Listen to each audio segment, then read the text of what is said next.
back to That Philly Sports Grill. I'm your host, Elise Person, and we have a ton of super exciting Philadelphia sports news for you today. I want to kick right off with talking about the Philadelphia Eagles signing Chester County local, Downingtown East graduate, tight end Cary Angeline after Jason Croom suffered a season-ending injury. The 6'6" tight end started his collegiate career at USC before transferring to North Carolina State. Angeline finished his career at North Carolina State with 61 receptions for 950 yards and 12 touchdowns.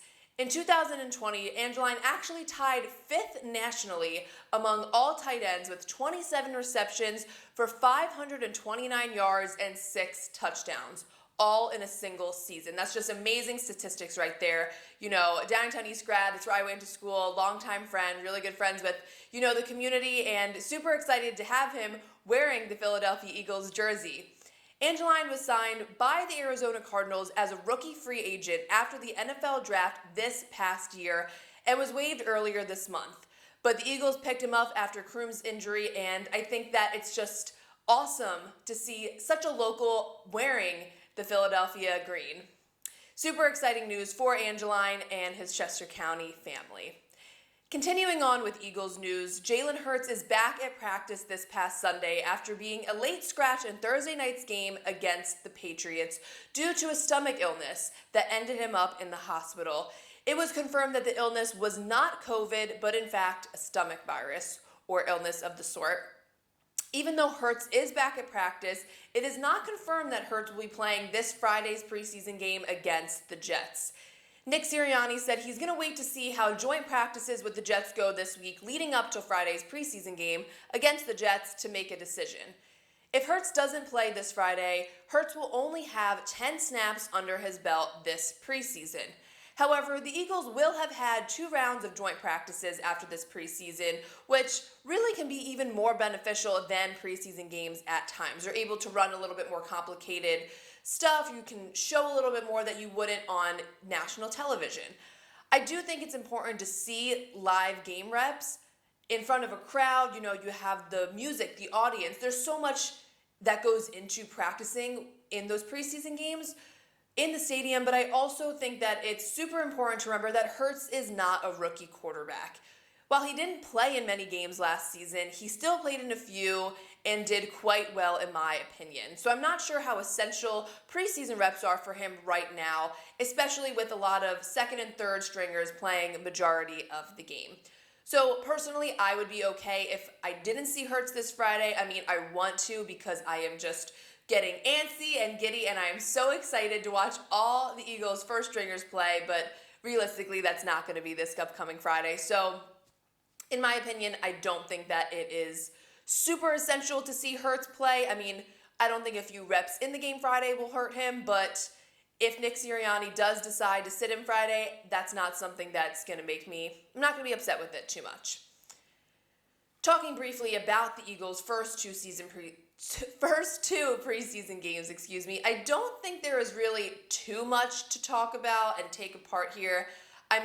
Obviously we need to work on converting on third downs, but at the same time, I am not too overly stressed about it right now.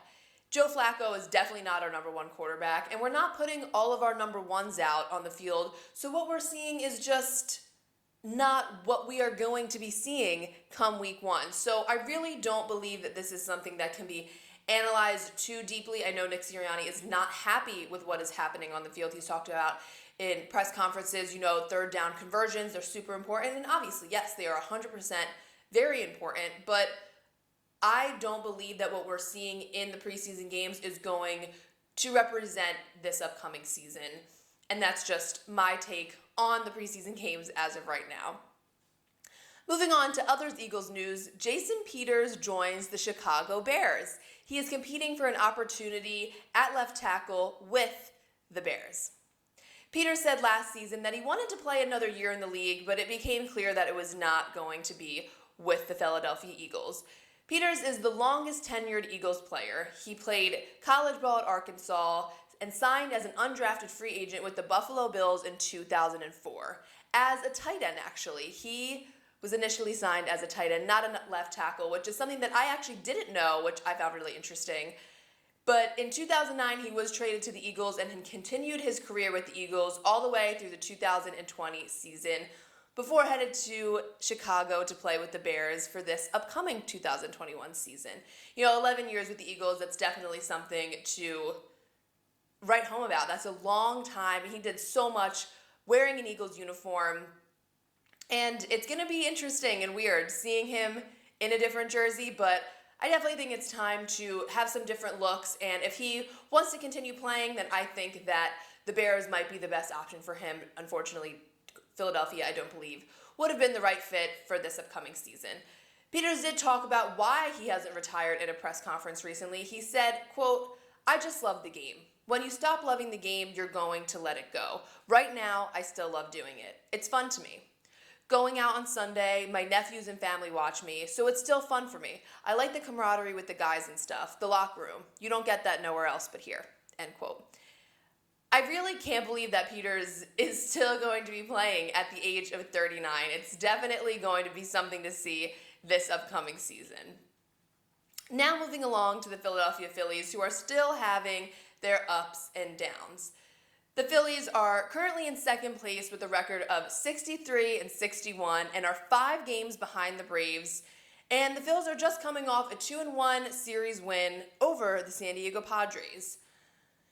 Mentioning the Phils' ups and downs is just an understatement for this season. It's wild, the mountains and the valleys that we're trying to get through with this season of the Phillies. Over the past few weeks, though, the Phillies have had some serious offensive struggles.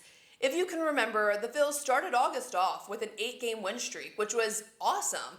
But that win streak was snapped on August 10th by the Los Angeles Dodgers. Since that loss on August 10th by the Dodgers, the Phils are last in the league in batting average, slugging percentage, OPS, and home runs, and the Phils are second to last in runs scored. This is something the Phils obviously need to turn around because you, without saying, don't want to be in last in multiple categories across the board over the past few weeks. And with September really only days away, it's not the time in the season that you want to be falling behind like this. A help for the Phils offensively could be the return of Rhys Hoskins. Hoskins was back in the lineup this past Sunday after missing majority of August due to a groin strain suffered in late July. Hoskins' return could mean definitive improvements for the Phils offense, but that's something that we're just going to have to wait to see over the next couple games, next couple weeks. To make room for Hoskins on the roster, Phil sent third baseman Alec Bohm down to AAA to allow him to work on his defense. Bohm's recent play defensively put him on the bench and now down to AAA. Bohm had only started 2 of the last 10 games before being sent down. I actually personally like Bohm, but it's no question that his defense needs improvement, so hopefully he can turn things around in AAA and be an option if the Phils need him. Tonight, the Phillies take on the Tampa Bay Rays at 7 p.m. and look to improve both their record and their offensive production. Now over to the Sixers. The Sixers have released their 2021-2022 schedule. The Sixers will start their 2021 season with a road game against the Pelicans on October 20th. NBA training camps are set to begin on September 28th.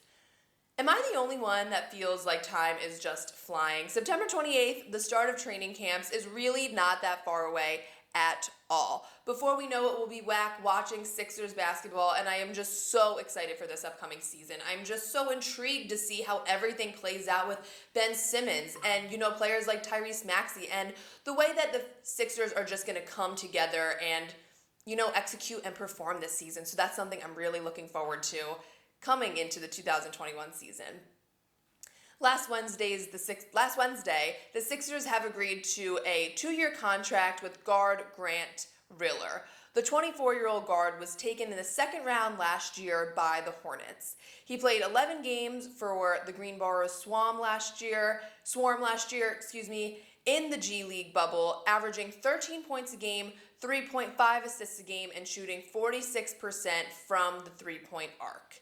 He could be a great addition for the Sixers as a player coming off the bench. I think it's no secret that the Sixers need help with outside shooters, and Riller could be a great option in the secondary.